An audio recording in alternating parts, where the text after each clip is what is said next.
Taiwan has dismissed China's claims that it could sink the U.S. Navy's most advanced aircraft carrier strike group. This assertion seems to be part of an effort to bolster public confidence and counter ongoing Chinese intimidation tactics.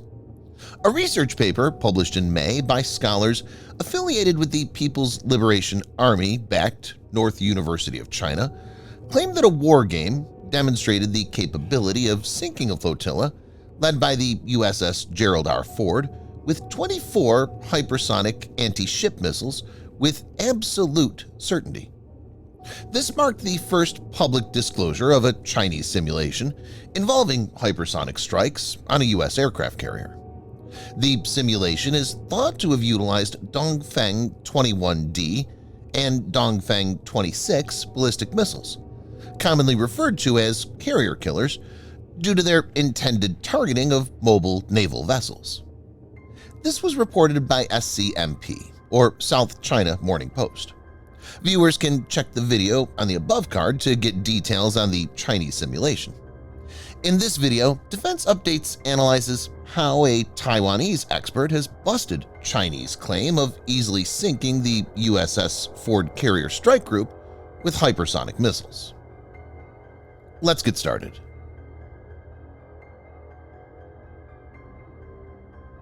According to Taiwanese military wargame experts, when they conducted replications of the simulation using realistic parameters, significantly different outcomes were observed.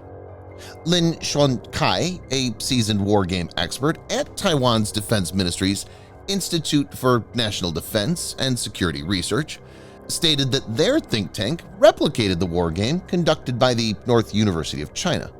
However, their results differed significantly from the Chinese researchers' claims. On average, only 2.2 out of the 6 ships in the U.S. Navy carrier strike group were sunk in their replications, contrasting with the reported 5.6 ship losses projected by the Chinese researchers. Lin said, "They got the result that they can finish off pretty much the entire carrier strike group, but our results showed they would only do marginal damage. We were curious how the difference could be that stark." The Institute's findings revealed that the Chinese missiles would only be successful in sinking most of the U.S. flotilla if the ships were stationary. Additionally, the hit ratio for their air defense missile systems was deliberately set unrealistically low, and the carrier's other defensive capabilities, including electronic interference and decoy systems to counter attacking warheads, were deactivated during the simulation. Lin said in a presentation to reporters on Wednesday, "Only if the simulation is conducted under the most extreme parameters will it turn up those results reported in the Chinese paper, so the credibility is questionable."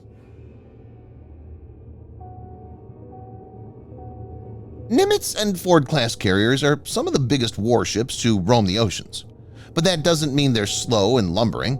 Powered by their nuclear reactors, they can move at 35 miles or 56 kilometers per hour. Though these supercarriers are huge in an open ocean, a carrier is not easy to detect or track. In 30 minutes after a sighting by an opponent, the area within which a carrier might be operating will expand to 900 square miles, and this will increase to around 4,000 square miles after 60 minutes. They also don't need refueling, unlike conventionally powered carriers. Also, at its maximum range of 1,450 kilometers or 900 miles, a missile like DF-21D, which has a max speed of Mach 10, will take around 7 minutes to hit the target, and the supercarrier could undertake defensive maneuvers, including the last-moment ones to evade the missile. Hitting a supercarrier that is not moving is totally different from scoring a hit on one which is actively trying to escape incoming missiles.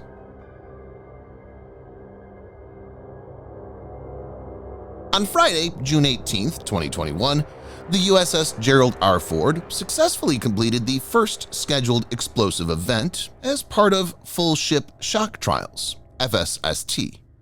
The U.S. military detonated a 20-ton or 40,000-pound bomb next to the new carrier.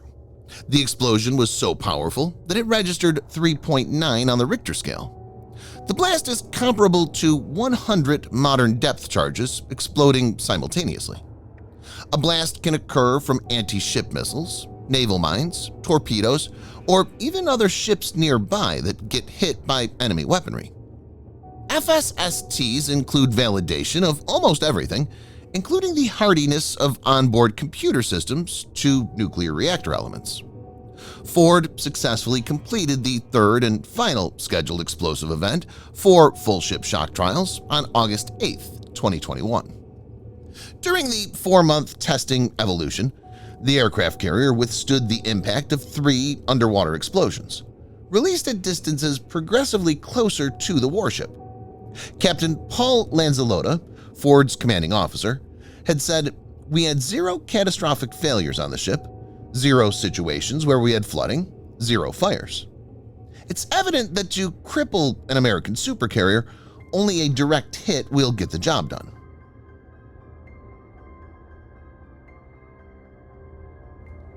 Publication of such a report from China will look unusual to the general public, but to keen observers, this will not come as a surprise. The report is most likely part of the Chinese cognitive warfare campaign. A cognitive warfare campaign refers to a strategic effort aimed at influencing and manipulating the cognitive processes, beliefs, perceptions, and decision-making of targeted individuals or groups. It involves using various psychological techniques, information warfare tactics, and propaganda to shape opinions, attitudes, and behaviors to gain an advantage in a conflict or achieve specific strategic objectives. Viewers may note that this kind of information and disinformation will likely increase as the January 2024 presidential election in Taiwan gets closer. It's no secret that China wants to gobble up Taiwan, even if it requires use of force. Last year, Xi said, on the opening day of the week-long key once-in-a-5-year Congress of the ruling Communist Party of China, CPC, "We will not renounce the use of force and will take all necessary measures to stop all separatist movements in Taiwan." The aim of the report is most likely to undermine the capabilities of the U.S. forces that may come to Taiwan's defense. The debunking of the report from the Taiwanese side is an excellent counter. Subscribe for more videos like this. Hit the like button if you find the video interesting, and kindly provide your feedback in the comment section. This will help us improve.